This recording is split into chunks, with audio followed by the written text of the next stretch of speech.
Shri Ram Narayan Pandey inter college फुसर संत कबीर नगर में आपका स्वागत है। अभिनंदन और वंदन है बच्चों। जैसा कि हमने आपको पहले वीडियो में समाजशास्त्र से संबंधित जो आपकी व्यवस्था है उसके बारे में हमने बताया। पहला लेसन भारतीय समाज के बारे में भी हमने आपको बताया। उसी का कुछ अंश अभी रह गया है जिसे आपको आज हम इस वीडियो के माध्यम से बताएंगे। तो सबसे पहला है भारतीय समाज का परिचय। तो भारतीय समाज अर्थात भारत किसी परिचय का मोहताज तो है नहीं। पूरी दुनिया में जब लोग बोलना तक नहीं जानते थे, ऐसे समय में भारत में वेद और पुराण लिखे जाते थे। तो भारत का समाज बड़ा विहंगम समाज रहा है।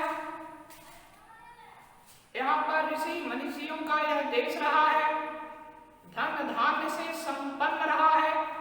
यही कारण है कि भारतीय व्यवस्था को नष्ट करने के लिए, भारतीय समाज को नोचने के लिए एक से एक विदेशी आक्रांता आते रहे।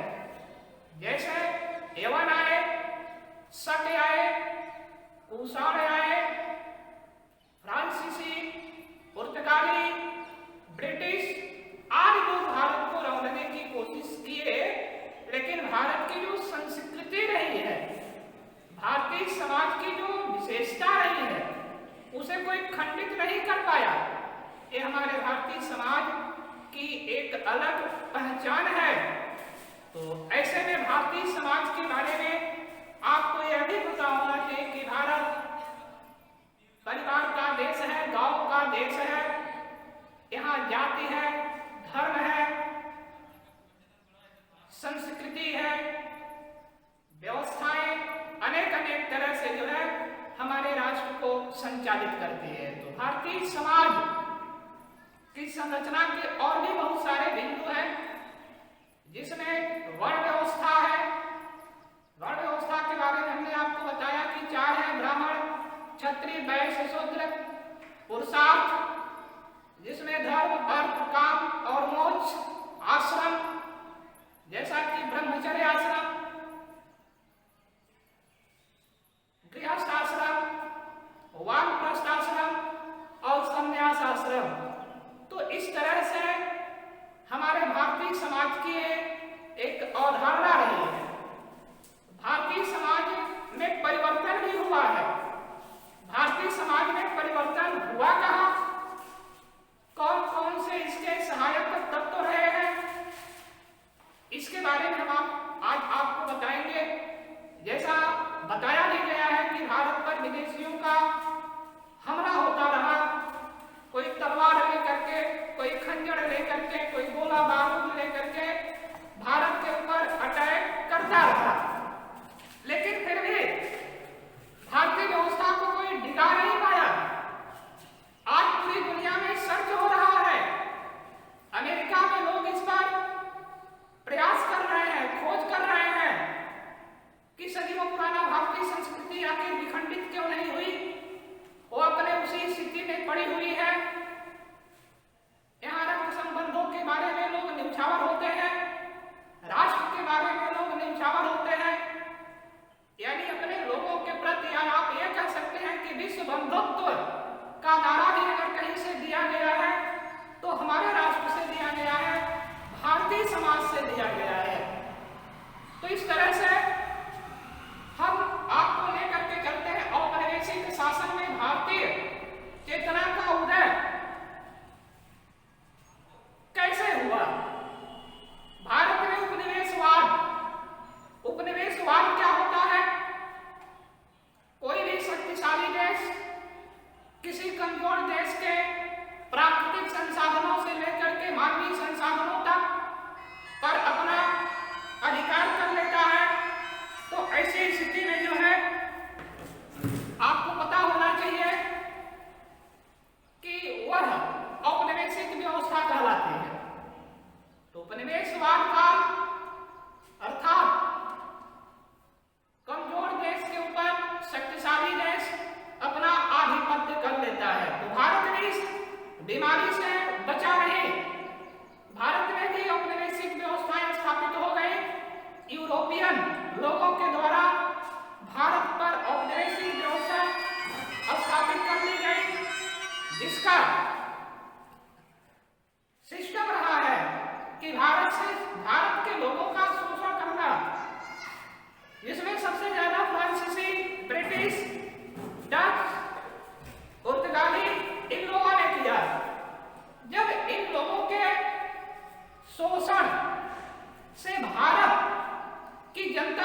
का विरोध नहीं कर पाए।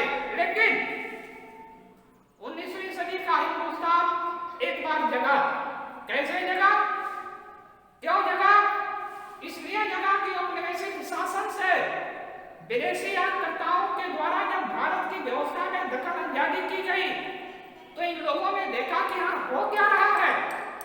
तो सबसे पहली चेतना क्या जगी? हिंदुस्तान के लोगों के अंदर बच्चे, भारतीय समाज के लोगों के अंदर कौन सा पहलू सबसे पहले पैदा हुआ? तो सबसे पहला पहलू था भारतीय राजनीति और प्रशासनिक एकता का उदय हुआ है।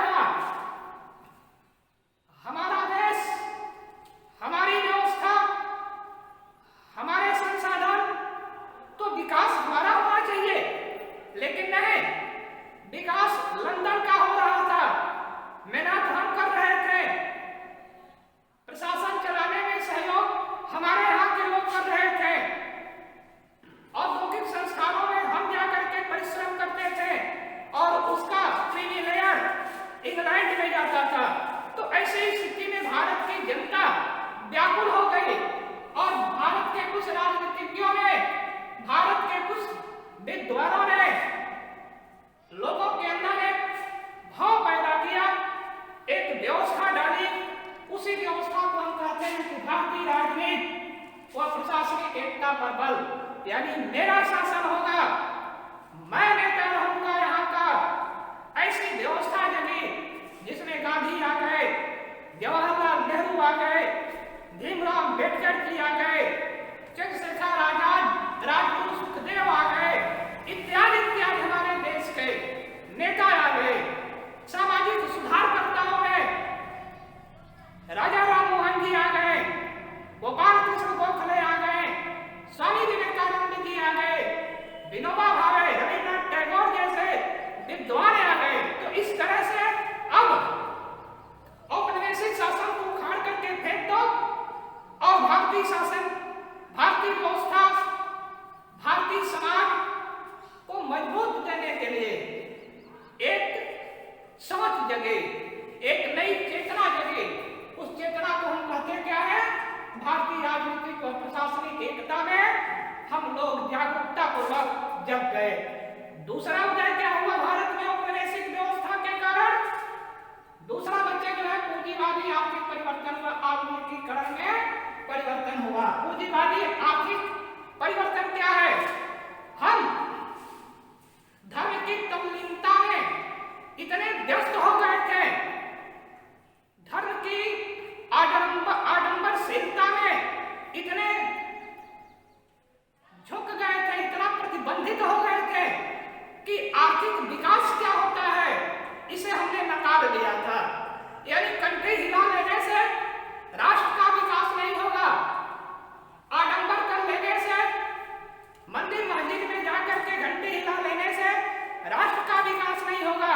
हमें उद्यम करना है, हमें खनिज पदार्थों को निकालना है, हमें सड़क यातायात के नियमों को जानना है, हमें आधुनिकीकरण में औद्योगिकीकरण को लाना है।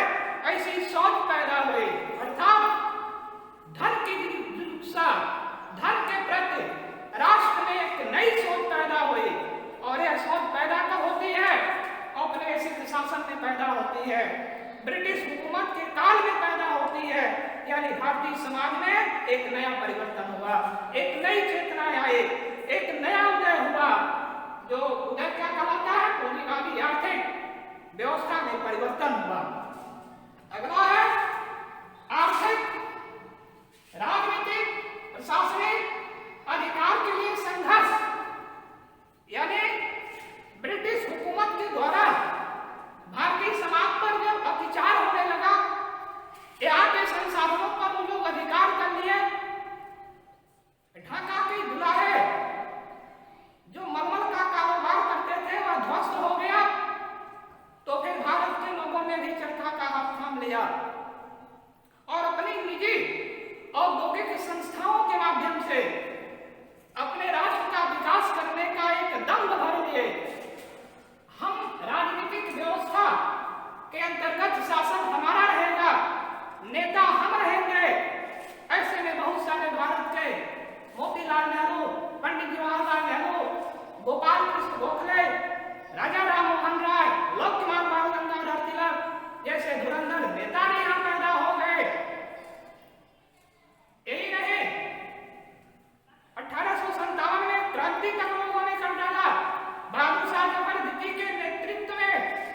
भारतीय समाज का पतन मत हो।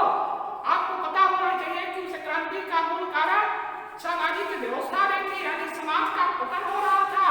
तो उस भारतीय समाज का पतन न हो, इसके लिए क्रांति हुई, राजनीति हुई, आर्थिकता का द्वंद्व बना गया। तब जाकर के हमारे राष्ट्र में एक नई चेतना पैदा हुई। वह क्या थी? आर्थिक, राजनीतिक, प्रशासनिक अधिकार के लिए संघर्ष यहाँ के लोगों ने किया। इसके साथ औपनिवेशिक प्रशासनिक लोगों के साथ, ब्रिटिश लोगों के साथ। अगला परिवर्तन क्या हुआ? आगे भारत में क्या उदय हुआ? औपनिवेशिक शोषण से यहाँ के लोग भयभीत नहीं हो गए। भारत के लोग यह समझ गए कि हमारे राष्ट्र को ये लोग खोखला बना देंगे। भारतीय समाज अस्त व्यस्त हो जाएगा। भारतीय समाज का कहीं इतिहास में नाम तक नहीं रह पाएगा। यह भय पैदा हो गई। और आपको पता होना चाहिए, जिस राष्ट्र में इतना जबरदस्त भय पैदा हो जाए कि मेरे राष्ट्र की अस्मिता खतरे में है, तो वहां एक अलग तरह का आंदोलन हो जाएगा। अर्थात भारतीय समाज को बरकरार रखने के लिए, भारतीय समाज की एकजुटता को बनाए रखने के लिए एक नई चेतना, नई सोच का जन्म लेना स्वाभाविक हो गया। अगला क्या है? भारत में राष्ट्रवाद का जन्म। जब तक यहाँ औपनिवेशिक शासन नहीं था, या आज आपको यह मैं वीडियो के माध्यम से बता देना चाहता हूं बच्चों कि भारत में अगर राष्ट्रवाद का उदय हुआ तो यूरोपीय लोगों के आने की वजह से हुआ। अंग्रेज अगर भारत में नहीं आए होते, फ्रांसीसी अगर भारत में नहीं आए होते, पुर्तगाली अगर भारत में नहीं आए होते, डच अगर भारत में नहीं आए होते, तो शायद हमारे अंदर राष्ट्रवाद की जो एक परिभाषा होती है, राष्ट्रवाद का जो एक नया चेतना होता है, वो पैदा ही नहीं हुआ होता। लेकिन जब देखा कि हमने यूरोप में जो देश चल नहीं पा रहा है, वह राष्ट्र भी अपने राष्ट्र, वहां के लोग भी अपने राष्ट्र के लिए सर कटाने के लिए दौड़ लगा रहे हैं, फिर तो भारत बहादुरों का देश रहा है। यहाँ पर एक से एक नौजवान थे, एक से एक बुद्धिमान थे। तो ऐसी स्थिति में यहाँ का भी नौजवान, यहाँ का भी बुद्धिमान, यहाँ का भी किसान दौड़ लगा पड़ा, दौड़ पड़ा किधर? अपने राष्ट्रवाद की तरफ। यानी भारत में औपनिवेशिक सत्ता के कारण, ब्रिटिश हुकूमत के अधिकार के कारण भारतीय समाज के लोगों के अंदर राष्ट्रवाद की भावना पैदा हो गई। इसके बाद क्या उदय हुआ औपनिवेशिक शासन के अंतर्गत? विभिन्न वर्गों में एकता। जब जब हम खंडित हुए हैं, जब जब मेरा राष्ट्र कई भागों में बटा है, इतिहास गवाह है, चाहे वह भारत पर प्रथम आक्रमणकारी यूनान का रहने वाला सिकंदर क्यों न हो, आंधिक जाकर के उससे मिला तो भारत पर उसने विजय प्राप्त कर ली पौरुष के ऊपर, पौरस को पराजित कर दिया। इसके अतिरिक्त जयचंद भारत का मोहम्मद घोरी से जाकर के मिलता है तो पृथ्वीराज चौहान पराजित हो जाता है तराइन के मैदान में। ब्रिटिश हुकूमत के अंतर्गत मीर जाफर जाकर के ब्रिटिश हुकूमत में मिलता है और भारत पर ब्रिटिशों का, अंग्रेजों का अधिकार हो जाता है। तो हम जब आपस में बंटते हैं, आपस में खंडित होते हैं, तो हमारा भारतीय समाज बंट जाता है और भारतीय समाज की अस्मिता खतरे में पड़ जाती है।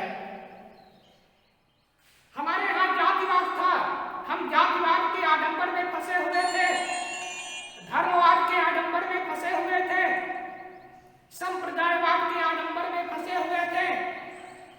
और आपको यह भी पता होना चाहिए, हमने इस पर विजय तो प्राप्त की, समाप्त किया, लेकिन आज कुछ राजनीतिक दल चंद लाभ के चक्कर में फिर इस तरह का जहर बोलना शुरू कर दिए हैं।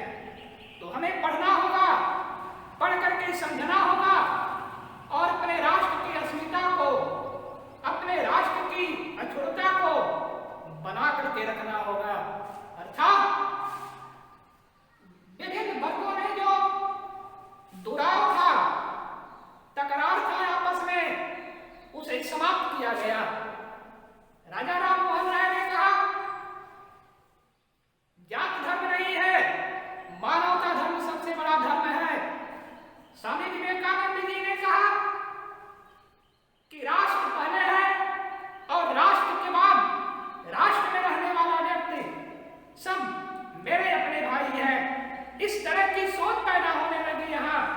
यानी जातिवाद, संघर्षवाद, संप्रदायवाद, भाषावाद, सबको भुला करके लोग एकतावाद में आ गए।